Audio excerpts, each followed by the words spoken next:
One of the biggest points of contention in the 2024 election had to do with inflation. And for good reason. There's definitely a lot of greedy people, greedy corporations who are looking to condense and control the market and to get as much of that as they possibly can.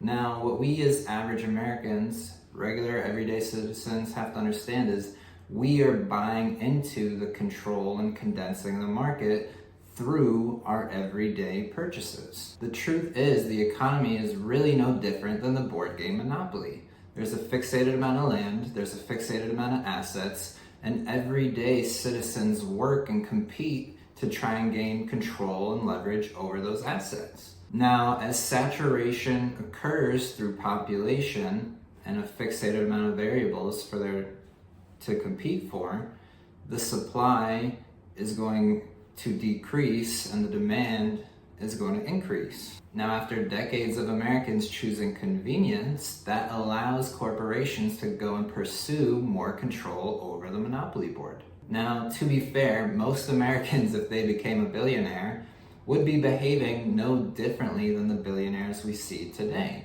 Most people I know would not be giving up $100 million of their own money if they were a billionaire. The reality is, as humans, we like to automate systems and automate returns.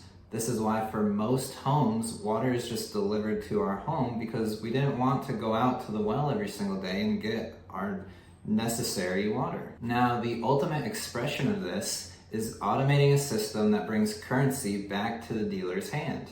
This is essentially what banks are, taking large amounts of money, loaning those out, and then accumulating interest off of that money they've lent out. Go look up the French origin of the word mortgage. Now, accumulating money is not necessarily evil. What is evil is potentially the manner in which somebody decides to accumulate that wealth. But not every single rich person is evil. This is just a game of Monopoly, and right now the rich are playing the game better than the middle class and the lower class. Now, the only way to offset this is self-sufficiency and rejecting convenience and dependency on the system. Now, here's a list of some things that you can start immediately.